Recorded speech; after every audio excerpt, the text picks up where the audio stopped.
Hello everyone, this is Dean. Welcome back to my channel, Filipino Nurse Retires Home. Today is July the 15th. Now I'm in the mood of vlogging this time, so I'm gonna be talking to you. I normally do not really like to talk very much, okay? I'm a quiet person. It depends on the situation though. But normally I do not talk very much. That's why I really just like to have videos. And I cannot wait to go to the Philippines and show you around what I'm actually doing rather than just talking. But this is just, I've explained, this is just to fill in the gap while waiting.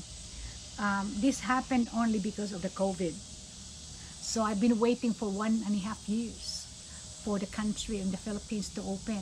I finally have a QR, by the way. I got a QR that is a kind of tracing, the way you trace the contact people that you're with in a certain situation. That's the way how to do it, by registering online, and they're gonna give you this barcode in your phone. The issue with me is I do not really have a telephone with a SIM. So my sister actually bought me a SIM with another cheap phone where she can track if in case they're gonna call for verification when you apply for your QR code. By the way, when you apply for a QR code, it depends, the kind of requirements to give it to you depends on individual locality. So, shall we say, in Davao del Sur, they have another one, another kind of QR. In another municipality has another QR, which really make it so complicated for people. Now, the requirement is sometimes very bad in some areas. Example, in Samal, where I live, okay, the QR requirements is so bad. Sometimes there's about 5 of them that you have to comply. The thing about me, I have not really established residency there yet. I have a dual citizenship. I have passport I used in United States. I have my own passport here, US citizen, plus a dual citizenship. I have no Philippine passport. And I have no ID, like voter's ID in the Philippines, or residency ID. Now, before I can even get into Samal, I have to have a residency ID. How can I do that? I just got there. I do not know. It's so irrational sometimes, but I stopped complaining too much, because when I applied for the QR code, it gave me a headache. It made me, I was basically denied about 3 times. Now, Samal is a part of Davao del Norte, because Davao del Norte, yeah, Samal is one of the city there in Davao del Norte. So I got a QR in Davao del Norte as general, but Samal, because it's an island, they do not really accept my QR for Davao del Norte, and it has to be specific to the island. So what's the use of that? Too much politics is involved with this stupid.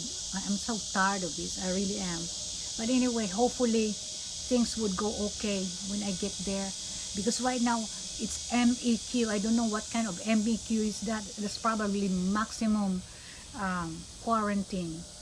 So I'm gonna have to know all those kind of EQs. I know what barbecue is, right? So it gets on my nerves. Otherwise, today's topic is different again. It's about there's nothing like home. You can never detach yourself from home, where you were born and accustomed to live for a while and then move to another country. You always like to refer back home. Like for example, I wish this is like my mom's cooking. The food is my mom's cooking. You always refer back home. And it's so funny, one of the expats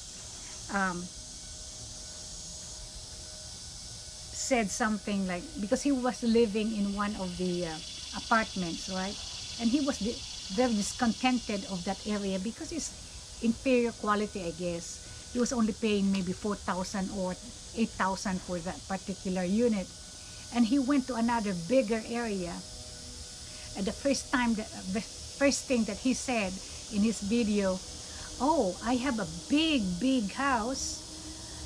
I have a big bathroom, and I have a very nice water heater, just like in America. Just like in America. Just like in America. Something like those, you know, you always have to refer back. I remember those times when I came to America. It's vice versa. I can really understand that. I always refer back home. I would go and eat out, and I would say, gosh, I wish they have this kind of spices or the kind of taste, the way they prepare their pancit. I wish it is the way they prepare it in the Philippines, you know, and because it would have been much better. Or I cannot find the fish that I really like in the market because all I find is frozen. I wish it is like back home. Everything is so fresh, and you can always see that the eyes of the fish is always it's glowing, not cloudy. And every time that I go to the fish market, they're all cloudy, and I know pretty well they're not fresh. They came maybe from the freezer for the longest time and was soaked with bleach. I'm just talking, and that's just an example. You always have to refer back home to be contented and be a perfect place for you to live. You know, it's a perfect place as long as it's back home. So sometimes I would question this: why in the world you have to leave the place if you always think that your home is perfect? Why are you going to go to the Philippines where it is a third world? And it's so different. The cooking is different, and so on and so forth. Why are you gonna live? I mean, why are you going to leave the country that you love so much? So, to me, there's an advantage and disadvantage to that. The bad thing is, it's a very bad thing, is you will never be happy if you always refer something back home. So, if you're gonna go to the Philippines, just live like a Filipino then. It's always been taught to me, live like an American if you go to United States. You go to Israel, live like an Israelite. Or you go to Rome, you live like a Roman. And if you're gonna go to the Philippines, then you live like a Filipino. One time I was with a foreigner eating in the Philippine restaurant. It's a beautiful restaurant actually. It's beautiful and it's expensive. And he said something like, gosh, why in the world when they prepare the garlic, they do not peel off the garlic in the Philippines. Some of them do not do that. They just put the whole thing there. Why in the world they do that? At home, we always peel the garlic.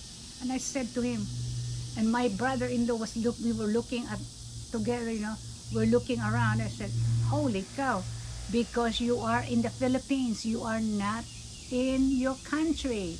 They do things different. Every time that those friends of ours, foreigners, would refer to their foreign country and tend to kind of question the way the Filipinos do their things, we always have to answer them together. It's like a chorus. Because you are in the Philippines, and that's the best answer you can actually give. Anybody who would question you that, why is it like this? Because you are in the Philippines. Because the more you answer, the more they have a question to ask you. It's a lot of stress. But anyway, for me, just go with the flow. As I've said, go with the flow and do what the Romans do if you are in Rome. Alright guys, anyway, this is just something to think about again and smile about. Thank you.